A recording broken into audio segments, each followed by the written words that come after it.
नाज़रीन, skin whitening इलाज के जरिए हर कोई गोरी रंगत हासिल करने के लिए कोशा है, चाहे वो घरेलू टोटके हों या तिबी इलाज। हर इंसान की यही ख्वाहिश होती है कि उसकी जिल्द साफ, शफाफ, दागों से पाक, खूबसूरत हो। ज्यादातर लोग इसके लिए घरेलू टोटकों का सहारा लेते हैं, लेकिन ये काफी सुस्त तरीकाकार हो सकता है। स्किन वाइटनिंग इलाज से अब कम वक्त में साफ, शफाफ, बेदाग जिल्द पाना और भी आसान हो चुका है।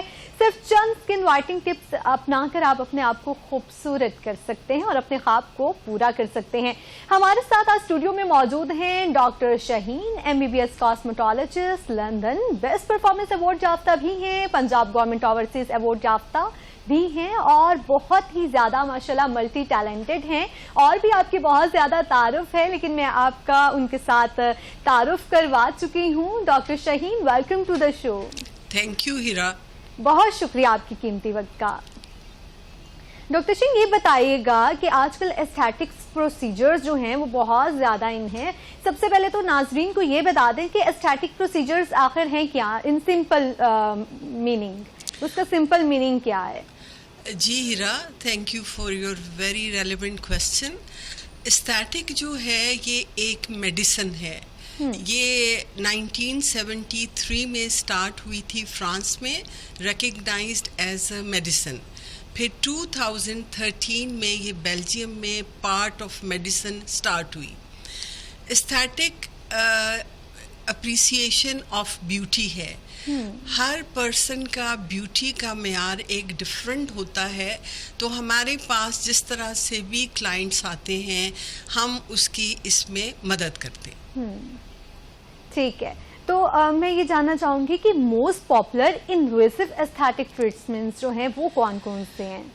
जी हीरा, पहले invasive procedure, non invasive procedure start करने से पहले आपके लिए आपके जो डॉक्टर हैं बहुत ज़रूरी है कि वो बैठ के आपकी हिस्ट्री लें। ये भी फील्ड ऑफ मेडिसिन है, it's not different than any other field of medication.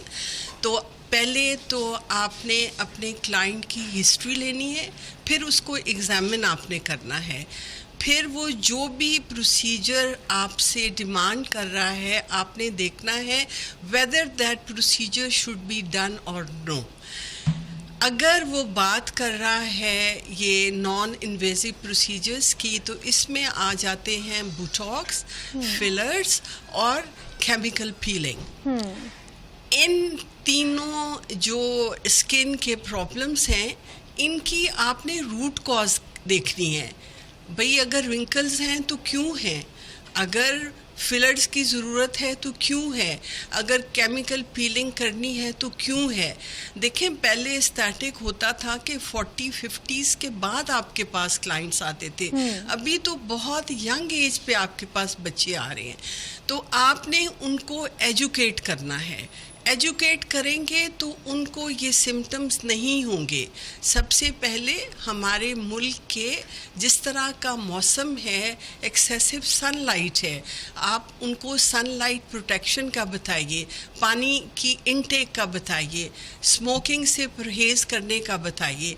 ये सारी जब अब उनको आप एजुकेशन दे चुके हैं, उसके बाद आपने जो भी प्रोसीजर वो आपसे रिक्वेस्ट कर रहे हैं वो आप उसको स्टार्ट करेंगे। तो अगर हम बात कर लें बोटॉक्स की, तो बोटॉक्स एक मेडिसिन है जो आपके चेहरे पे झुर्रियाँ आती हैं उसके लिए हम इस्तेमाल करते हैं। झुर्रियाँ अक्सर आपके चेहरे के उस हिस्से पे आती हैं जहाँ आप एक्सेसिव एक्सप्रेशन यूज़ करते हैं, जैसे कि आपका माथा, आपकी आँखों के लैटरल पार्ट पर और आपके आँखों के इन बिटवीन और आपके अपर लिप पर। ये सारे एरियाज़ हैं जो जहाँ झुर्रियाँ ज़्यादा पड़ती हैं।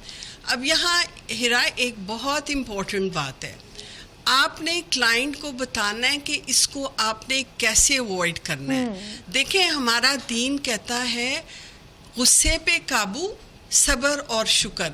तो अगर आप हर वक्त घूरना बंद कर देंगे तो आपकी ये झुर्रियाँ भी कम होने शुरू हो जाएंगी।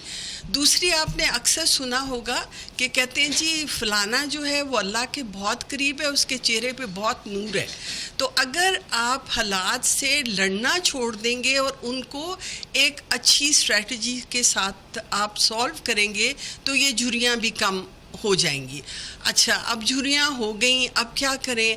ये जो बोटॉक्स है, ये इंजेक्शन है, ये हम थोड़ा थोड़ा सा आपके जिस एरिया अफेक्टेड है वहाँ पे जो है वो लगा देते हैं और इससे आपकी झुर्रियाँ कम हो जाती हैं। लेकिन फिर वही बात कि स्किन केयर सबसे ज़्यादा इम्पोर्टेंट है। ओके, अब हम बात करते हैं बोटॉक्स के नॉन एस्थेटिक पार्ट्स। अभी साइंस इतनी डेवलप हो गई है कि सिर्फ बोटॉक्स इस तरह का नहीं है। जो आपके जो देखने वाले हैं उनको एजुकेट करना बहुत ज़रूरी है कि ये आपके कंधे की दर्द जो होती है, जो आपके ये जॉ में सख्त पेन शुरू हो जाती है, या माइग्रेन है, या यूरिनरी इनकॉन्टिनेंस है, इस सारे में भी हम बोटॉक्स का इस्तेमाल करते हैं। इस पे हम फिर कभी बात करेंगे। सेकेंड नॉन इन्वेजिव प्रोसीजर आ जाता है जो कि फिलर्स हैं। फिलर्स जो है इसको कहते हैं ब्यूटी फाउंटेन। ये एक प्रोटीन है जो नेचुरली हमारे स्किन के अंदर पाई जाती है। एज के साथ साथ हमारी ये प्रोटीन जिल्द में कम होना शुरू हो जाती है और आपके चेहरे पर गड़े पड़ने शुरू हो जाते हैं, जैसे अंदर धंसी हुई आंखें, आपकी पिचके हुए गाल और आपकी स्किन जो है वो सैगिंग शुरू हो जाती है। इसके लिए हम फिलर्स यूज़ करते हैं और ये आपके जो आइज़ के नीचे, आपकी ये जो लाफ लाइंस हैं उनके नीचे, उनके लिए, और ये सैगी जॉ के लिए हम फिलर्स यूज़ करते हैं।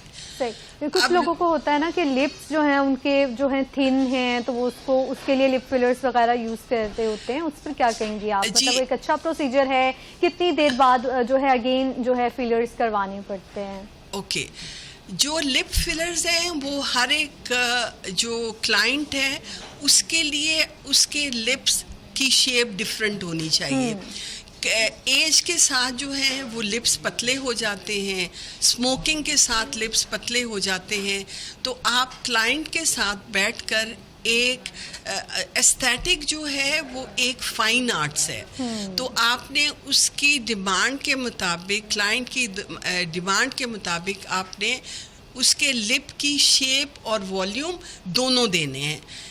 लेकिन लिप फिलर्स में ये याद रखिए कि सारे एस्थेटिक प्रोसीजर्स की तरह एक कॉम्पिटेंट एस्थेटिशियन के पास जाइए, क्योंकि लिप फिलर जो है ये बहुत डेलिकेट एरिया पे लगाया जाता है।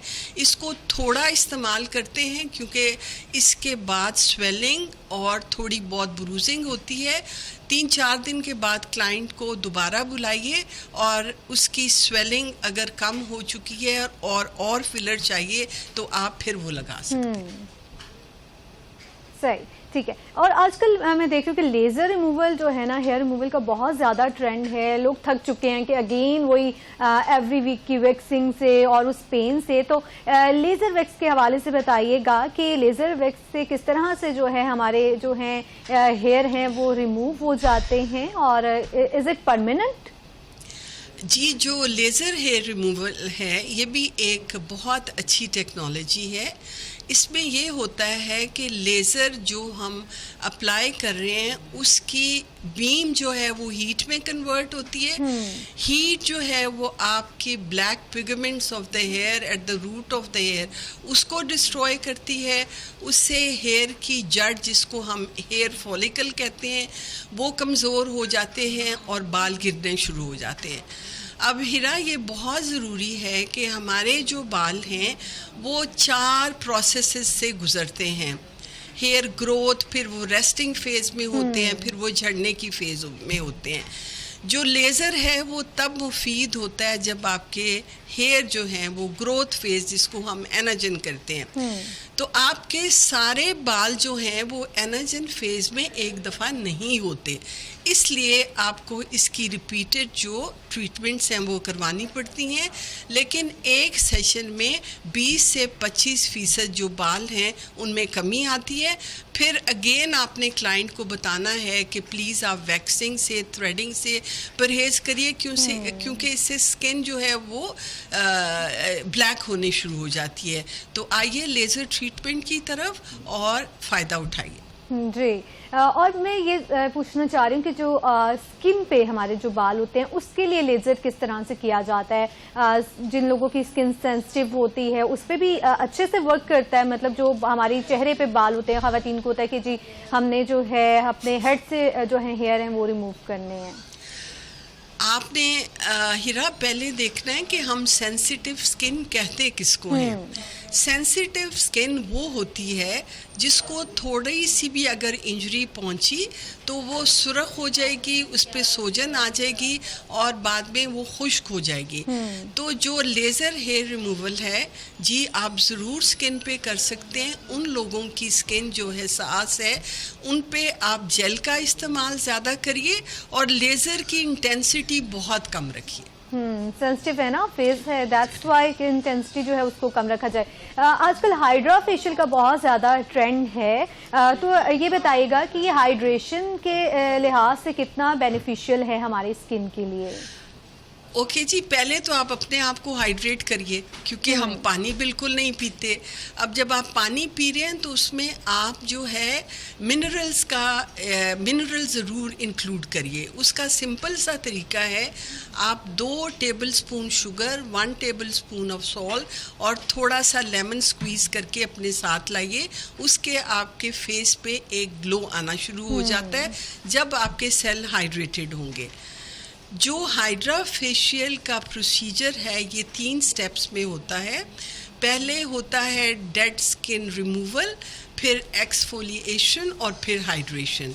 पहले हम एक आले के ज़रिए आपके जो स्किन पे डेड सेल, आपको पता है हमारी स्किन सेल्स जो टर्न ओवर होता रहता है, हम उनको रिमूव करते हैं।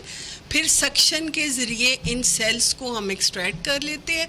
फिर डिफरेंट सीरम्स जो हैं स्किन के मुताबिक उनसे हम आपके जो ऊपर के जब सेल्स निकल गए हैं तो अंदर के सेल वेल हाइड्रेटेड होंगे और उनको सीरम जितने भी हैं उससे एक ख़ास ग्लो आएगी। और ये रिकमेंडेड है कि हर मंथ इसको वंस करवाइए। लेकिन अपनी जिल्द रात को सोते वक्त ऐसे ही ज़रूरी है क्लीन करना जैसे आपका सांस लेना ज़रूरी है। आप हर तरह का हाइड्रा करा लीजिए, आपके पानी की इनटेक नहीं है, आप अपनी जिल्द की सफाई नहीं रखते, तो आपको किसी भी ट्रीटमेंट से फ़ायदा नहीं पहुंचेगा।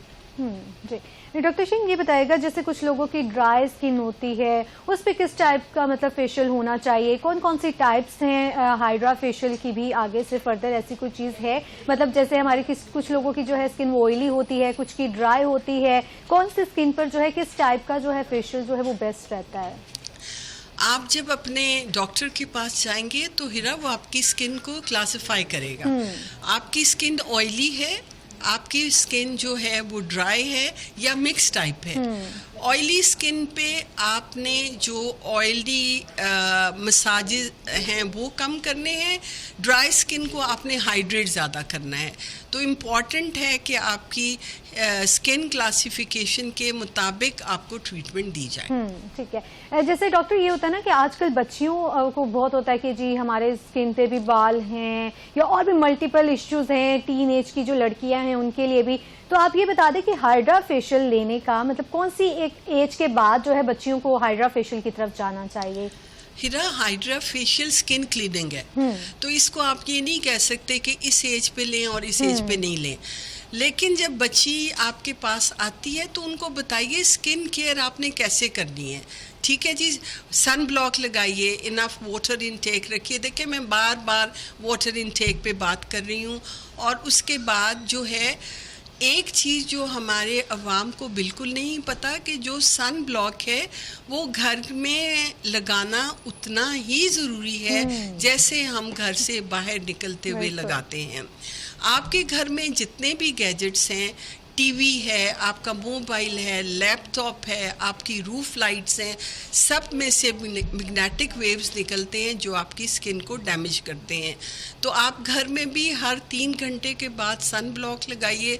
स्पेशली अपनी मदर को या जो भी आपके किचन में हेल्पर है उसको भी बताइए।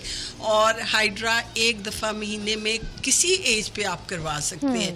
It's not harmful, it is like deep cleansing. बहुत से लोगों को होता है ना, माओ को फिक्र होती है कि नहीं बच्ची छोटी है, अभी से इस प्रोसीजर्स और जो है करवाने नहीं चाहिए। इस तरह का भी बहुत सारा एक मिथ सी बनी हुई है हमारे यहाँ।